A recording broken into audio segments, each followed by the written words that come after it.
우리의 삶에서 가장 많은 시간을 보내는 곳 중에 하나가 직장입니다. 우리는 잠을 자는 시간을 제외하고 깨어있는 시간의 거의 절반 이상을 직장에서 보내고 있습니다.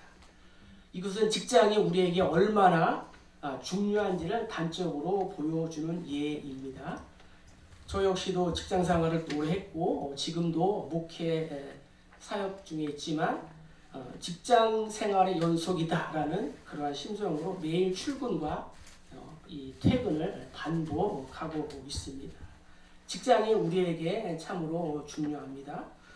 오늘날 사회 문제의 대부분은 이 직장에서의 갈등으로 발생하고 있습니다.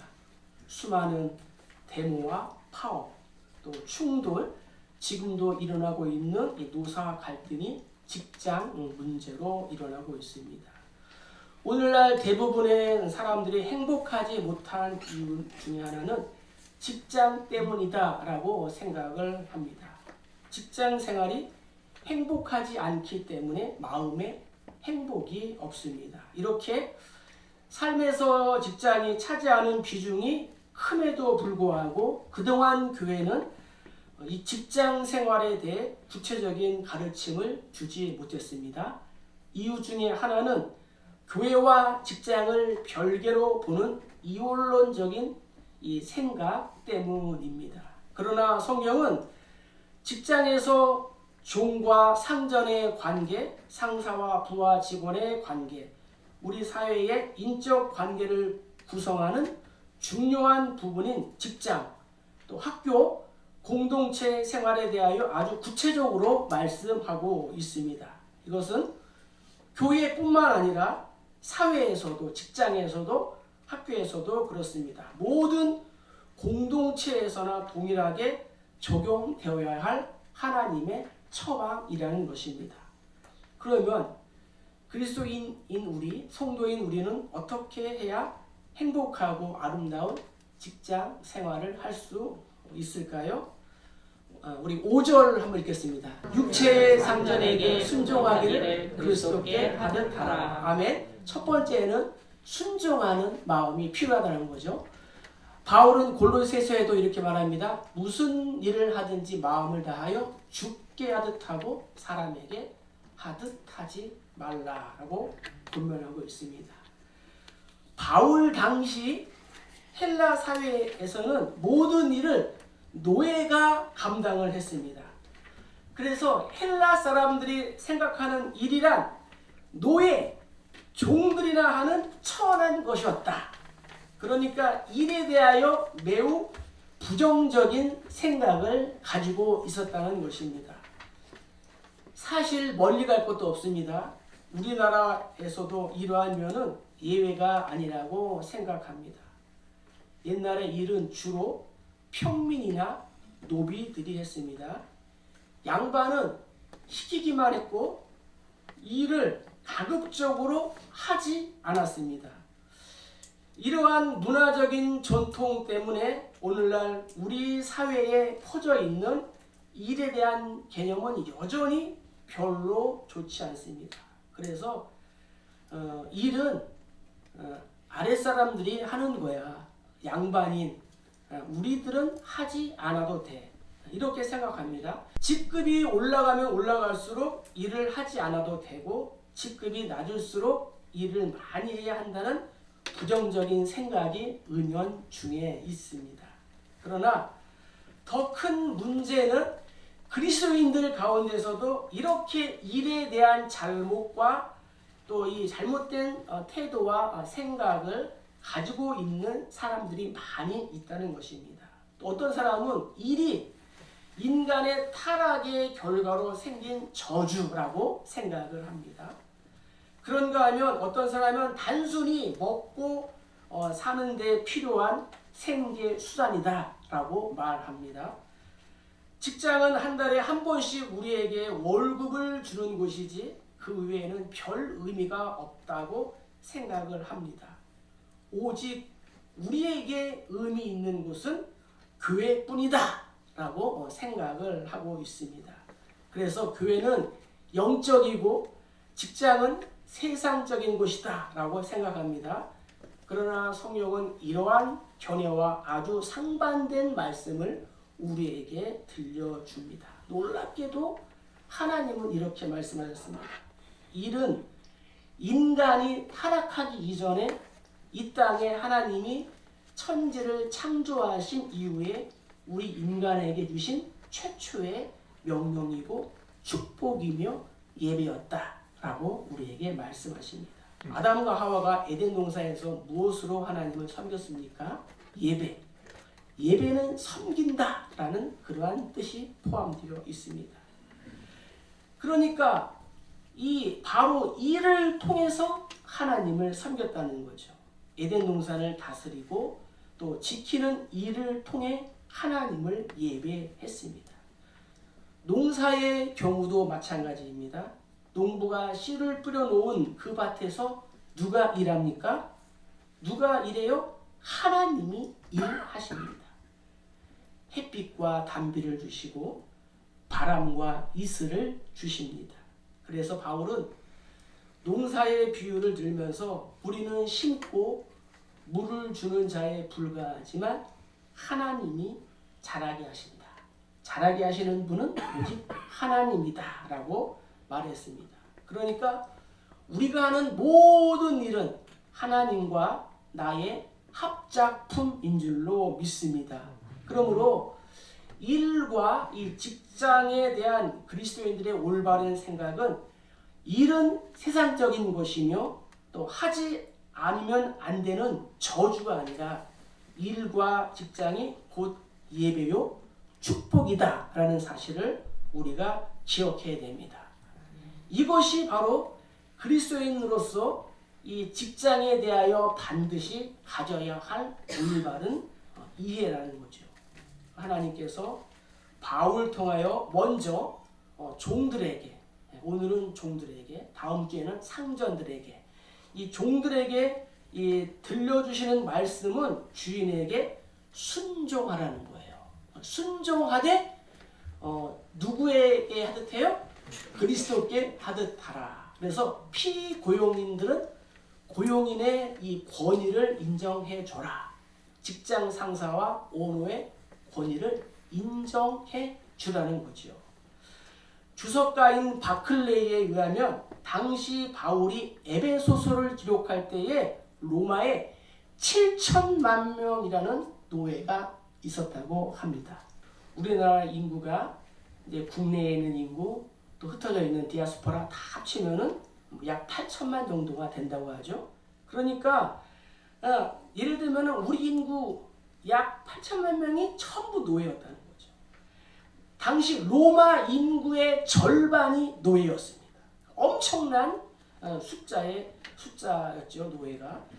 그런데 이 노예를 오늘날의 우리의 상식대로 생각해서는 결코 안 됩니다. 노예들은 공부를 많이 한, 오늘날로 말씀드리면 학사하고 또 석사하고 박사 출신이었습니다.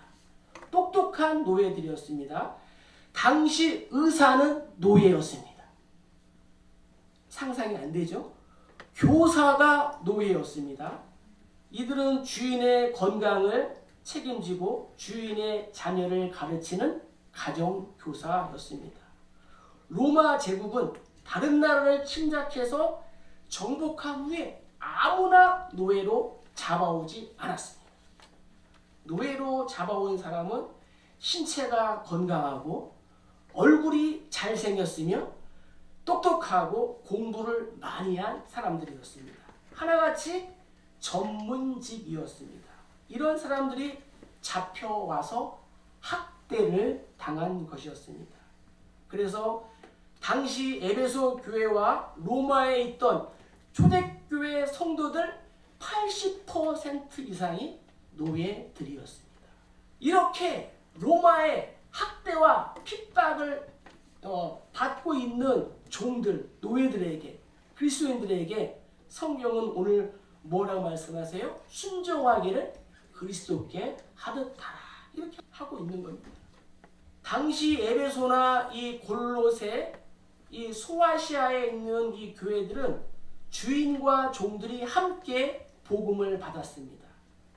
복음이 확장되면서 계층과 신분에 관계없이 모두 많은 사람들이 예배에 참여했습니다. 함께 예배를 드리고 함께 구원의 감격을 느끼며 세례도 받고 같은 신앙 고백을 했습니다. 지금까지 하늘처럼 이 주인을 섬기던 이 종들이 복음의 능력을 접하고 나서 사람에 대한 두려움이 없어졌습니다. 누구나 다 한 형제요 한 자매였기 때문입니다. 특별히 예수의 피로 가까워진 한 가족이었기 때문입니다. 그 감격으로 서로 아무나 얼싸안고 울었습니다. 같이 하나님을 찬양했습니다. 이들 사이를 가로막고 있던 신분과 인종의 벽이 무너지기 시작했습니다. 이 놀라운 복음의 위력이 사회 구석구석 전반에 퍼졌습니다. 이제 자유가 있는 복음의 세상이 되었습니다. 그러나 이때에 부작용이 나타났습니다. 복음을 받은 이들의 생활이 갑자기 자유로워지고 그들의 사상이 자유로워지면서 그 자유의 표현에 문제가 생겼습니다. 어떤 때는 의도적으로 그러한 경우도 있었습니다. 그것은 다름이 아니라 주인에게도 주인에 대해서도 자유로워진 것입니다. 자유는 상관이 없겠지만 정도를 넘어서 무례하기까지 했습니다. 그러니까 자유가 아닌 방종이 되었던 것입니다. 주인에게 두려워하는 마음도 복종하는 마음도 사라졌습니다. 그냥 주 안에서 같은 신앙생활을 하는 형제만으로 생각했기 때문입니다. 지금까지 그렇게 눌려 지내며 혹사를 당했던 이 종들이 갑자기 자유를 선언하고 때로는 주인의 말을 거스르고 또 그렇지 않더라도 눈속임을 하는 일들이 도처에서 일어났습니다. 이렇게 지금까지 내가 섬기던 주인들에 대해서 가볍게 여기는 현상이 생겨나게 되었습니다. 그래서 오늘 성경이 종, 피고용인들에게 주시는 두 번째 말씀은 무엇이냐? 우리 5절 읽겠습니다. 종들아 두려워하지 말고 떨며 성실한 마음으로 성실한 자세를 가져야 된다는 거죠.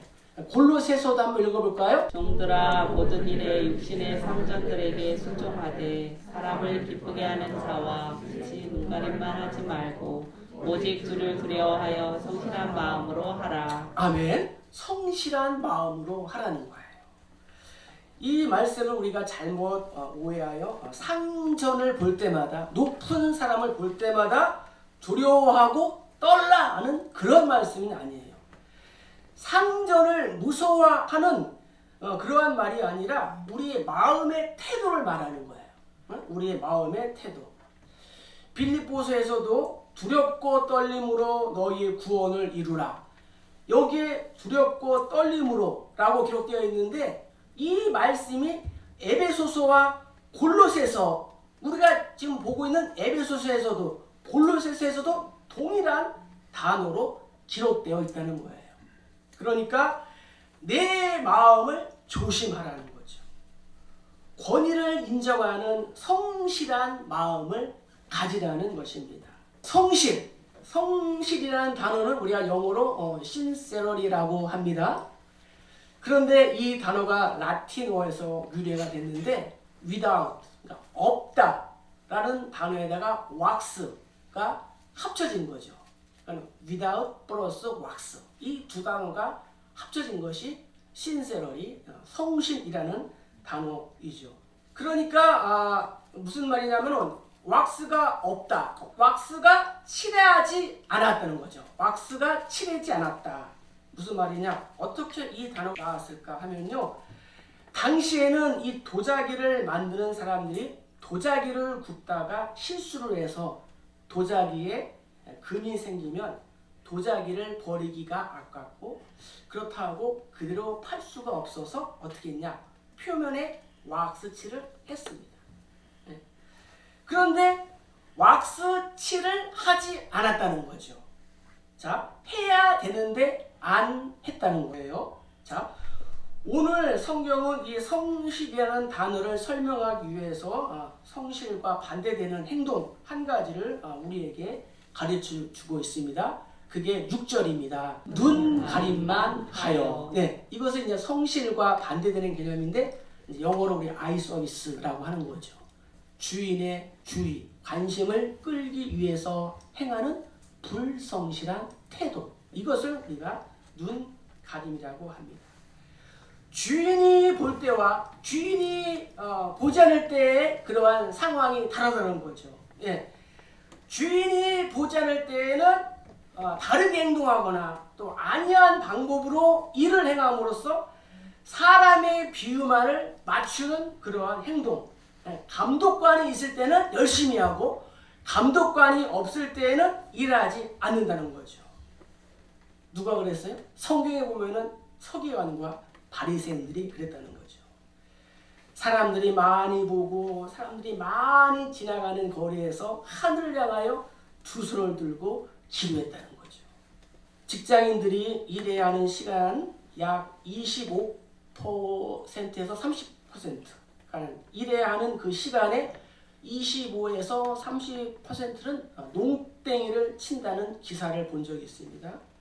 우리가 이러고서야 어떻게 나라의 경제가 잘 되기를 바라겠습니까? 이것이 우리 사회의 팽배한 악습 중에 하나입니다. 이처럼 눈가림만 하는 것이 오늘날 우리 사회에 얼마나 가득한지 모릅니다. 마크 하트필드라는 사람이 이러한 고백을 했어요. 그가 인도에 갔었습니다. 나는 인도의 캘커타에 있는 테레사 수녀를 방문해서 그녀와 함께 하루를 보내면서 인도 그 현장을 다니면서 참상과 빈곤과 지옥 같은 광경을 목격한 적이 있습니다. 날이 저물고 이제 나는 그녀에게 물어보았습니다. 해야 할 일은 엄청나게 많은데 이것에 비해 할 수 있는 일은 너무나 작고 초라한 것을 볼 때에 낙심이 되지 않습니까? 이렇게 물어봤어요. 그때 그녀는 얼굴에 미소를 띠면서 이렇게 대답했습니다. 아니에요. 주님께서 나더러 성공적이 되라고 나를 부르신 것이 아니라 성실 충성하라고 나를 부르셨어요. 예수님이 나더러 성공적이 되라고 나를 부르신 것이 아니라 어떻게 해요? 성실, 충성하라고 나를 부르셨어요. 성도인 우리라고 예외일 수는 없는 줄로 믿습니다. 우리를 부르신 이 부르심 또한 성실을 위한 것이지 성공을 위해서가 아닙니다. 세상은 이것을 이해하지 못합니다. 심지어 교회도 우리에게 세상의 방식대로 측정되는 적당한 성공을 이루라고 재촉하고 있습니다. 주님은 우리가 주어진 삶에서 얼마나 성공했느냐 이것을 따지는 것이 아니라 얼마나 성실했느냐 얼마나 충성했느냐 이것을 따지신다는 것을 기억하시기를 바랍니다. 여러분 성공했어요? 못했어요. 다만 성실한 거예요. 앞으로도 성실한 거예요. 나는 주님의 요구에 어떠한 모습으로 서 있습니까? 한 가지 더 예화를 말씀드리겠습니다. 미국 역사에 한 토막을 장식한 사람의 이야기입니다. 오하이오주에 하이렘이라는 소년이 살고 있었습니다. 아버지는 술 주정꾼, 아들을 보면 욕을 하는 사람, 어머니 역시 아들의 성장에는 전혀 관심이 없었습니다. 아이러니하게 왜 훌륭한 사람들은 아버지가 다 술주정뱅이에요? 어머니가 자식들을 이렇게 방치하는지 모르겠습니다. 결국 부모들은 자녀 양육이 귀찮아서 이 어린 아들을 어린 나이에 강제로 육군 장기 사관 학교에 보냈습니다. 그런데 하이렘은 부모를 원망하지 않았습니다. 그곳에서 최선을 다했습니다. 하이렘은 이 사관학교에서도 놀림을 당했는데 그의 키가 155cm. 그러니까 미국 남자로서는 거의 난쟁이에 가까운 그러한 정도였기 때문입니다. 또한 사관학교에 입학할 때에 학교 측의 실수로 하이렘이라는 이름이 율리시스라는 엉뚱한 이름으로 바꿔지고 말았어요. 그러나 그는 이러한 것에 아무런 신경, 관심, 상관하지 않고 열심히 공부에만 전념했습니다. 그 이유는 무엇이에요? 그에게 꿈이 있었기 때문입니다. 군인이 되었으니 나는 장군이 되겠다. 이것이 그의 꿈이었습니다. 학교를 졸업했습니다. 그런데 왜소한 이 신체, 이 아킬레스 때문에 장교로 임명되지 못했습니다. 그런데 마침 남북전쟁이 일어났어요. 군인이 부족합니다. 하이렘은 북군의 장교가 되어 전쟁에 참여하게 되었습니다. 그는 이 군에서도 전쟁터에서도 마침내 군의 존경과 또 신뢰를 얻어서 미국 역사에 최초로 육군대장이 되었고 또 이어서 미국 제18대 대통령으로 당선되었습니다.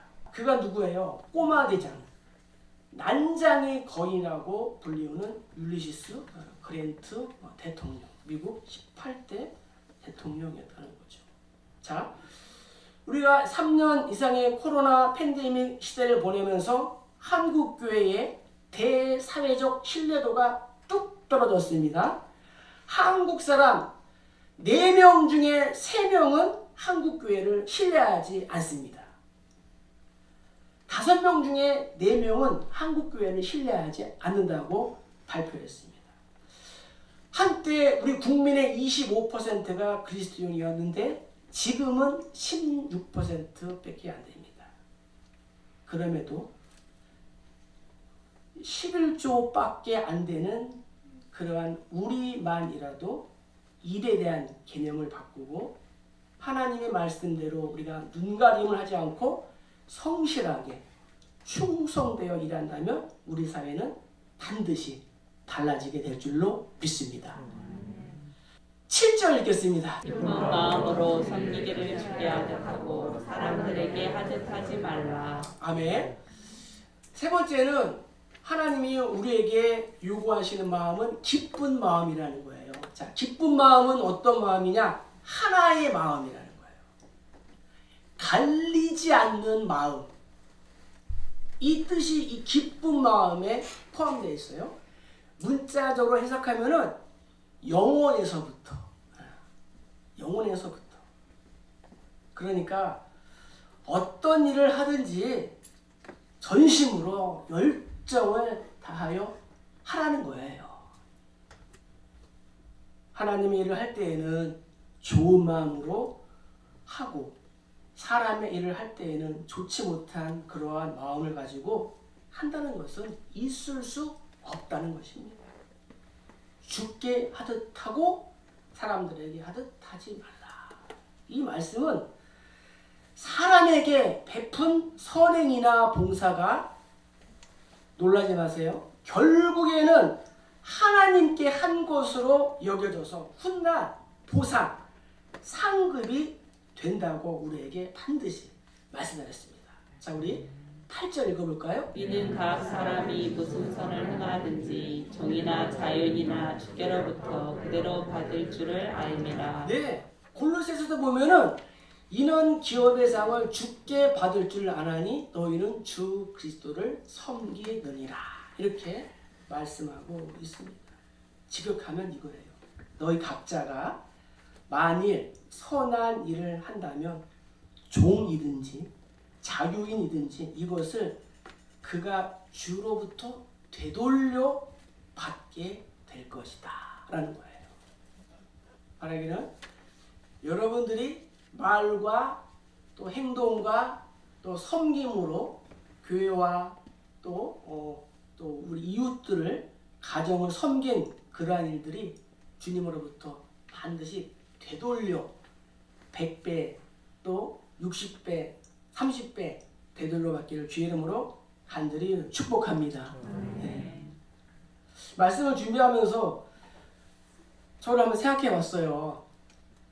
2005년에 교육전도사 사역을 하면서 첫 사례비를 받았는데 그것을 하나님께 드렸습니다. 그 다음날 새벽에 그냥 다 드렸어요. 받은 봉투 그대로. 15년 지나고 나니까 하나님 정말 100배의 축복을 주셨더라고요. 믿지를 않네. 100배의 축복을 주셨어요.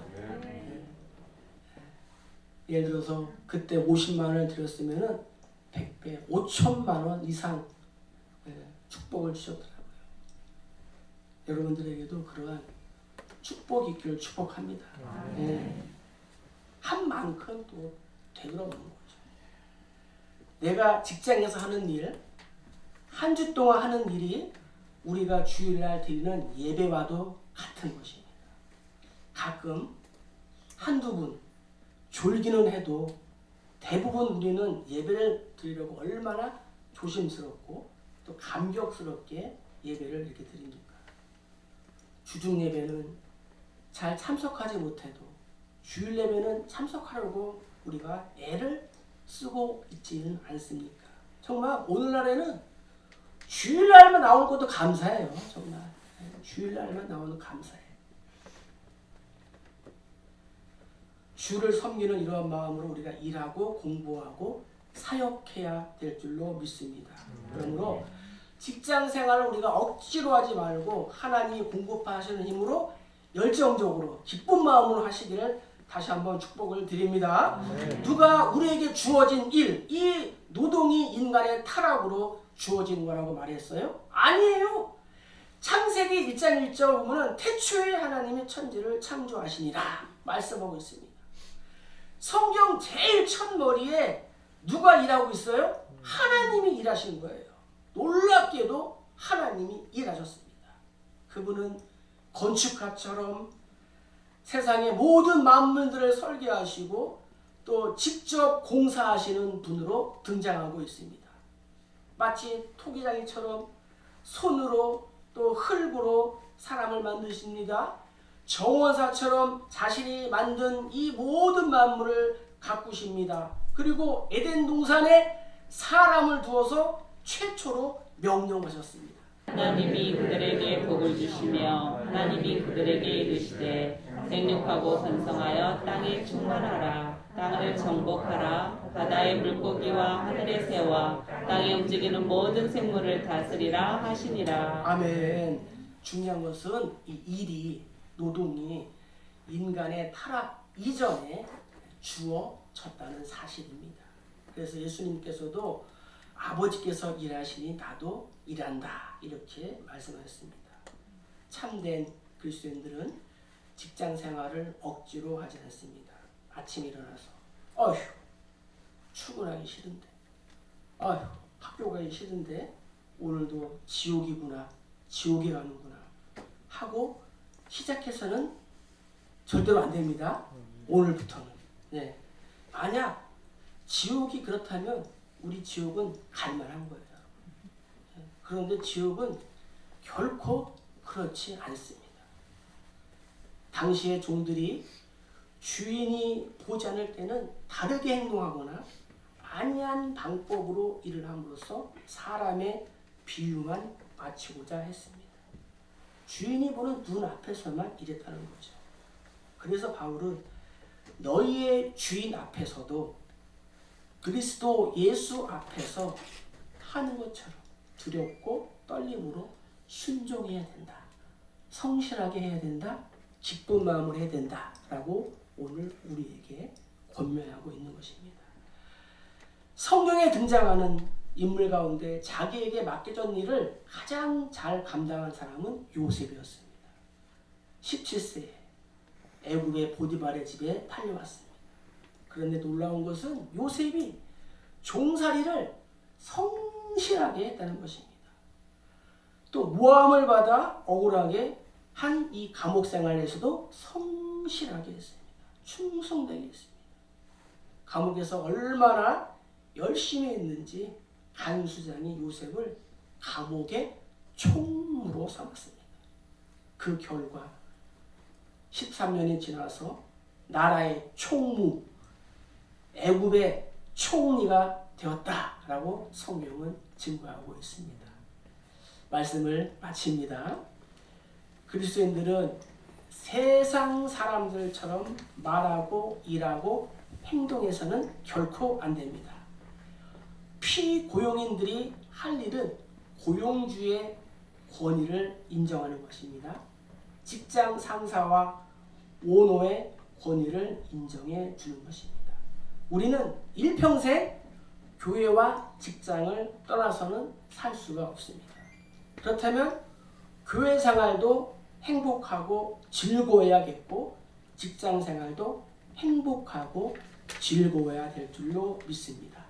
자, 오늘 성경은 우리들에게 권면합니다. 성실한 마음으로 순종하라.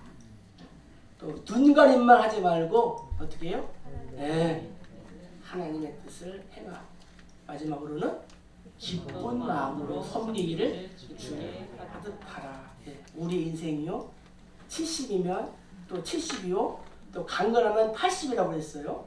100년도 못 사는 그런 인생인데 우리가 불행하게 살 필요는 없습니다. 교회 생활, 직장 생활 모두 행복해야 합니다. 그러기 위해서는 우리에게 주신 일이 사역이 노동이 아니다 라는 것을 우리가 반드시 기억해야 됩니다. 그래서 하나님이 세우신 이 질서와 또 각자의 위치에서 우리가 성실하면 됩니다. 그 일을 통해서 우리가 하나님께 예배하는 것입니다. 바라기는 오늘 나오신 모든 우리 성도님들 직장과 일터가 하나님이 나에게 주신 이 축복의 전당이 될 수 있기를 주님의 이름으로 간절히 축복합니다.